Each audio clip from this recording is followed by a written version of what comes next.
लोग सोचते हैं कि मैंने घर में बिल्ली क्यों पाला है। लोग सोचते हैं कि घर में मैंने बिल्ली क्यों पाला है। शायद उन्हें पता नहीं कि लोगों का दिल कितना काला है। कबरी बिल्ली की कहानी। रामू की बहू। वाह रे कबरी बिल्ली वाह। अगर कबरी बिल्ली घर भर में किसी से प्रेम करती थी तो रामू की बहू से, और अगर रामू की बहू घर भर में किसी से घृणा करती थी तो कबरी बिल्ली से। रामू की बहू 2 महीने हुए मायके से प्रथम बार ससुराल आई थी। पति की प्यारी और सास की दुलारी 14 वर्ष की बालिका भंडार घर की चाबी उसकी करधनी में लटकने लगी। नौकरों पर उसका हुक्म चलने लगा और रामू की बहू घर में सब कुछ। सास जी ने माला ली और पूजा पाठ में मन लगाया, लेकिन ठहरी 14 वर्ष की बालिका कभी भंडार घर खुला है तो कभी भंडार घर में बैठे बैठे सो गई। कबरी बिल्ली को मौका मिला घी दूध पर, अब वह जुट गई। रामू की बहू की जान आफत में आई और कबरी बिल्ली के छक्के पंजे रामू की बहू हांडी में घी रखते रखते उग गई और बचा हुआ घी कबरी के पेट में। रामू की बहू दूध ढक कर मिश्रानी को जिन्स देने गई और दूध न दारद। अगर बात यहीं तक रह जाती तो भी बुरा न था। कबरी रामू की बहू से कुछ ऐसा परच गई थी कि रामू की बहू के लिए खाना पीना दुश्वार हो गया था। रामू की बहू के कमरे में रबड़ी से भरी कटोरी रखी थी। बिल्ली पहुंची और रामू जब आए तब तक कटोरी साफ चटी हुई। बाजार से मलाई आई और जब तक रामू की बहू ने पान लगाया मलाई गायब। रामू की बहू ने तय कर लिया कि या तो वही घर में रहेगी या फिर कबरी बिल्ली ही। मोर्चाबंदी हो गई और दोनों सतर्क कर रहने लगे। बिल्ली फंसाने का कटघरा आया। उसमें दूध मलाई चूहे और भी बिल्ली को स्वादिष्ट लगने वाले विविध प्रकार की व्यंजन रखे गए, लेकिन बिल्ली ने उधर निगाह न डाली। इधर कबरी ने सरगर्मी दिखलाई। अभी तक तो वह रामू की बहू से डरती थी, पर अब वह साथ ले गई, लेकिन इतने फासले की रामू की बहू उस पर हाथ न लगा सके। कबरी के हौसले बढ़ जाने से रामू की बहू को घर में रहना मुश्किल हो गया। उसे मिलती थी सास की मीठी झिड़कियाँ और पतिदेव को मिलता था रूखा सूखा भोजन। एक दिन रामू की बहू ने रामू के लिए खीर बनाई। पिस्ता बादाम मखाने और तरह तरह के मेवे दूध में औटाए गए। सोने का वक्र चिपकाया गया और खीर से भरकर कटोरा कमरे के एक ऊंचे स्थान पर रखा गया जहां बिल्ली न पहुंच सके। रामू की बहू इसके बाद पान लगाने में लग गई। उधर बिल्ली कमरे में आई। ताक के नीचे खड़े होकर उसने ऊपर कटोरे की ओर देखा। सूंघा माल अच्छा है। ताक की ऊंचाई अंदाजी। उधर रामू की बहू पान लगा रही है। पान लगाकर रामू की बहू सास जी को पान देने चली गई और कबरी ने छलांग मारी। पंजा कटोरे में लगा और कटोरा झंझनाहट की आवाज़ के साथ फर्श पर गिरा। आवाज़ रामू की बहू के कान में पहुंची। सास के सामने पान फेंक कर वह दौड़ी।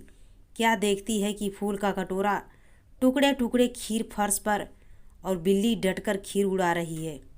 रामू की बहू को देखते ही कबरी चंपत कर गई। रामू की बहू पर खून सवार हो गया। न रहे बांस न रही बजेगी बांसुरी। रामू की बहू ने कबरी की हत्या पर कमर कस ली। रात भर उसे नींद न आई। किस दांव से कबरी पर वार किया जाए कि फिर जिंदा न बचे। यहीं पर पड़े पड़े सोचती रही। सुबह हुई और वह देखती है कि कबरी देहरी पर बैठी है, बड़े प्रेम से उसे देख रही है। रामू की बहू ने कुछ सोचा। इसके बाद मुस्कुराती हुई वह उठी। कबरी रामू की बहू के उठते ही खिसक गई। रामू की बहू एक कटोरा दूध कमरे के दरवाजे के देहरी पर रख कर चली गई। हाथ में पाटा लेकर वह लौटी तो देखती है कि कबरी दूध पर जुटी हुई है। मौका हाथ में आ गया। सारा बल लगाकर पाटा उसने बिल्ली पर पटक दिया। कबरी न हिली न डूली न चीखी न चिल्लाई, बस एकदम उलट गई। आवाज़ जो हुई तो महरी झाड़ू छोड़कर, मिश्रानी रसोई छोड़कर और सास पूजा छोड़कर घटना स्थल पर पहुंच गए।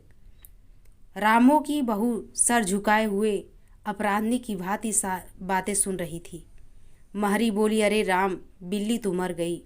माँ जी, बिल्ली की हत्या बहू से हो गई, यह तो बुरा हुआ। मिश्रानी बोली, माँ जी, बिल्ली की हत्या और आदमी की हत्या बराबर है। हम तो रसोई ना बनवाएंगी जब तक बहू के सिर हत्या रहेगी। सास जी बोली, हाँ ठीक है तो कहती हो। अब जब तक बहू के सर से हत्या न उतर जाए तब तक न कोई पानी पी सकता है न खाना खा सकता है। बहू यह क्या कर डाला। महरे ने कहा, फिर क्या हो, कहो तो पंडित जी को बुलाई लाई। सास की जान में जान आई। अरे हाँ, जल्दी दौड़ के पंडित जी को बुला लो। बिल्ली की हत्या की खबर बिजली की तरह पड़ोस में फैल गई। पड़ोस की औरतों का रामू के घर तांता बंध गया। चारों तरफ से प्रश्नों की बौछार और रामू की बहू सिर झुकाए बैठी। पंडित परम सुख को जब यह खबर मिली, उस समय वे पूजा कर रहे थे। खबर पाते ही वे उठ पड़े।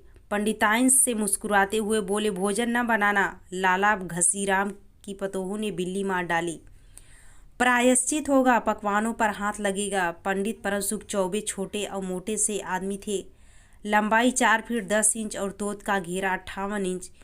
चेहरा गोल मटोल, मूछ बड़ी बड़ी, रंग गोरा, चोटी कमर तक पहुंचती हुई। कहा जाता है कि मथुरा में जब पंसेरी खुराक वाले पंडितों को ढूंढा जाता था तो पंडित परम सुख जी को उस लिस्ट में प्रथम स्थान दिया जाता था। पंडित परम सुख पहुंचे और कोरम पूरा हुआ। पंचायत बैठी। सास जी मिश्रानी, किशनु की माँ, छन्नू की दादी और पंडित परम सुख। बाकी स्त्रियां बहू की से सहानुभूति प्रकट कर रही थी। किशनु की माँ ने कहा, पंडित जी, बिल्ली की हत्या करने से कौन नरक मिलता है। पंडित परम सुख ने पत्र देखते हुए कहा, बिल्ली की हत्या अकेले से तो नरक का नाम नहीं बतलाया जा सकता। वह मुहूर्त भी मालूम हो जब बिल्ली की हत्या हुई तब नरक का पता लग सकता है। यही कोई 7 बजे सुबह। मिश्रानी जी ने कहा। पंडित जी परम सुख ने पत्रे के पन्ने उल्टे, अक्षरों पर उंगलियां चलाई, माथे पर हाथ लगाया और कुछ सोचा। चेहरे पर धुंधलापन आया, माथे बल पड़े, नाक कुछ सिकुड़ी और गंभीर स्वर हो गया, हरे कृष्ण, हे कृष्ण, बड़ा बुरा हुआ। प्रातःकाल ब्रह्म मुहूर्त में बिल्ली की हत्या घोर कुंभीपाक, नरक का विधान है। रामू की माँ, यह तो बड़ा बुरा हुआ। रामू की माँ की आंखों में आंसू आ गए। तो फिर पंडित जी, अब क्या होगा, आप ही बतलाइए। पंडित जी परम सुख मुस्कुराए। रामू की माँ, चिंता की कौन सी बात है, हम पुरोहित फिर कौन दिन के लिए हैं। शास्त्रों में प्रायश्चित का विधान है, सो प्रायश्चित से सब कुछ ठीक हो जाएगा। रामू की माँ ने कहा, पंडित जी, इसलिए तो आपको बुलवाया था। अब आगे बतलाओ कि क्या किया जाए। यही एक सोने की बिल्ली बनवाकर बहू से दान करवा दी जाए। जब तक बिल्ली न दी जाए तब तक तो घर अपवित्र रहेगा। बिल्ली दान देने के बाद 21 दिन का पाठ हो जाए। छन्नू की दादी बोली, हाँ और क्या, पंडित जी ठीक कहते हैं, बिल्ली अभी दान दे दी जाए और पाठ भी हो जाए। रामू की माँ ने कहा, तो पंडित जी, कितने तोले की बिल्ली बनवाई जाए। पंडित परम सुख मुस्कुराए। अपनी तोत पर हाथ फेरते हुए उन्होंने कहा, बिल्ली कितने तोले की बनवाई जाए। अरे रामू की माँ, शास्त्रों में तो लिखा है कि बिल्ली के वजन भर सोने की बिल्ली बनवाई जाए, लेकिन अब कलयुग आ गया है, धर्म कर्म का नाश हो गया है, श्रद्धा नहीं रही है।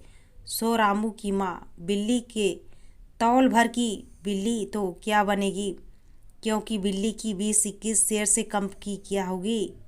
हाँ, कम से कम 21 तोले की बिल्ली बनवा के दान करवा दो और आगे तो अपनी श्रद्धा।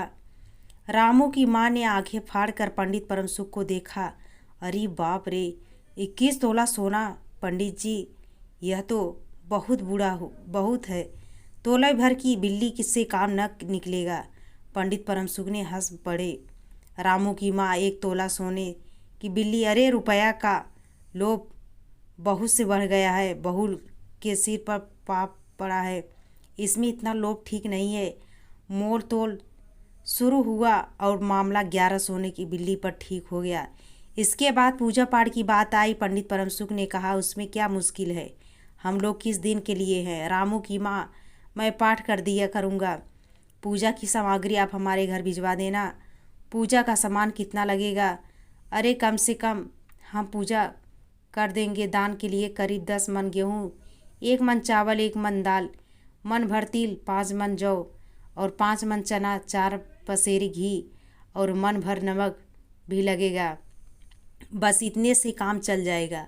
अरे बाप रे, इतना सामान पंडित जी, इसमें तो 100-150 रुपया खर्च हो जाएगा।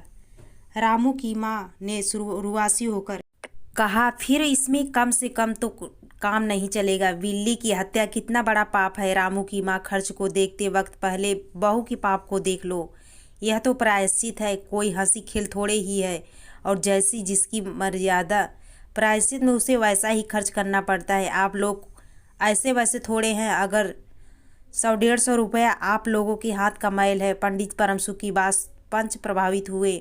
किस्नू की माँ ने कहा, पंडित जी ठीक तो कहते हैं, बिल्ली की हत्या कोई ऐसा वैसा पाप तो नहीं है। बड़े पाप के लिए बड़ा खर्च भी चाहिए। छन्नू की दादी ने कहा, और नहीं तो क्या, दान पुण्य से ही पाप करते हैं, दान पुण्य में किफ़ायत ठीक नहीं। मिश्रानी ने कहा, और फिर माँ जी, आप लोग बड़े आदमी ठहरे, इतना खर्च कौन आप लोगों को अखरेगा। रामू की माँ ने अपने चारों ओर देखा। सभी 5 पंच पंडित के साथ पंडित परमसुख मुस्कुरा रहे थे। उन्होंने कहा, रामू की माँ, एक तरफ तो बहू के लिए कुंभीपाक नरक है और दूसरी तरफ तुम्हारे जिम्मे थोड़ा सा खर्चा है, सो उसमें भी न मुंह मोड़ो। एक ठंडी सांस लेते हुए रामू की माँ ने कहा, अब तो नाच नचाओगे, नाचना ही पड़ेगा। पंडित परमसुख जरा ही कुछ बिगड़ कर बोले, रामू की माँ, यह तो खुशी की बात है, अगर तुम्हें यह अखरता है तो न करो, मैं चला। इतना कहकर पंडित जी ने पोथी पत्रा बटोरा। अरे पंडित जी, रामू की माँ को कुछ नहीं अखरता, बेचारी को कितना दुख है, बिगड़ो ना। मिश्रानी, छन्नू की दादी और किश्नू की माँ ने एक स्वर में कहा। रामू की माँ ने पंडित पैर पकड़े और पंडित जी ने जमकर आसन जमाया। और क्या हो, 21 दिन के पाठ के 21 रुपये और 21 दिन तक दोनों बखत 5-5 ब्राह्मणों को भोजन करवाना पड़ेगा। कुछ रुक कर पंडित परमसुख ने कहा, सो 21 चिंता न करो, मैं अकेले दोनों समय भोजन कर लूँगा और मेरे अकेले भोजन करने से 5 ब्राह्मणों के भोजन का फल मिल जाएगा। यह तो पंडित जी ठीक कहते हैं, पंडित जी की तो देख लो। मिश्रानी ने मुस्कुराते हुए पंडित जी पर व्यंग किया। अच्छा तो फिर प्रायश्चित का प्रबंध करवाओ। रामू की माँ, 11 तोला सोना निकालो, मैं उसकी बिल्ली बनवा लाऊं। 2 घंटे में बनवा कर लौटूंगा।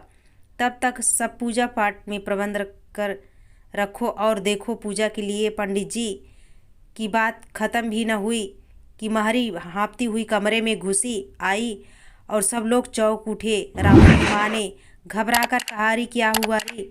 महरी ने लड़खड़ाते स्वर में कहा, माँ जी, बिल्ली तो उठकर भाग गई।